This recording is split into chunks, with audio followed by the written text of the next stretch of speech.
বাংলাদেশে গত বছর নিষ্ফলা মৌসুমে প্রায় ১,১৯,০০,০০০ মানুষ, যা গবেষণার আওতায় আসা ব্যক্তিদের ৩১% তীব্র খাদ্য নিরাপত্তাহীনতার উচ্চমাত্রার সম্মুখীন হয়ে থাকতে পারে। তাদের মধ্যে মিয়ানমার থেকে জোরপূর্বক বাস্তুচ্যুত হয়ে কক্সবাজারে আশ্রয় নেওয়া ৬ লাখের বেশি রোহিঙ্গা বা শরণার্থী শিবিরের ৬৫% জনগোষ্ঠীও রয়েছে। এসব মানুষের তীব্র খাদ্য নিরাপত্তাহীনতায় বিশেষভাবে প্রভাব রেখেছে প্রতিকূল আবহাওয়া, বৈশ্বিক যুদ্ধ সংঘাত ও উচ্চমাত্রায় দেশের অভ্যন্তরীণ খাদ্য মূল্যস্ফীতি।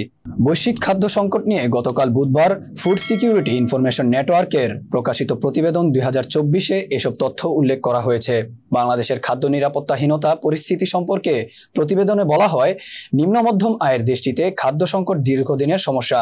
মিয়ানমারের রাখাইন রাজ্য থেকে প্রায় ৭.৫ লাখ রোহিঙ্গা কক্সবাজারে পালিয়ে আসায় ২০১৭ সাল থেকে এই জেলাকে জিআরএফসিতে একটি বড় খাদ্য সংকট প্রবণ এলাকা হিসেবে অন্তর্ভুক্ত করা হচ্ছে।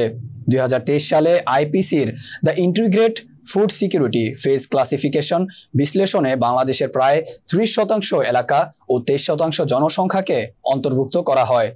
এতে জলবায়ু পরিবর্তনের কারণে প্রাকৃতিক দুর্যোগ যেমন বন্যা, ঘূর্ণিঝড়, জলোচ্ছ্বাস, ভূমিধস ও নদী ভাঙন প্রবণ এলাকার জনগোষ্ঠীকে প্রাধান্য দেওয়া হয়েছে। এর মধ্যে মিয়ানমার থেকে পালিয়ে আসা রোহিঙ্গা জনগোষ্ঠী ও তাদের আশ্রয় দেওয়া কক্সবাজারের বাসিন্দারাও রয়েছেন।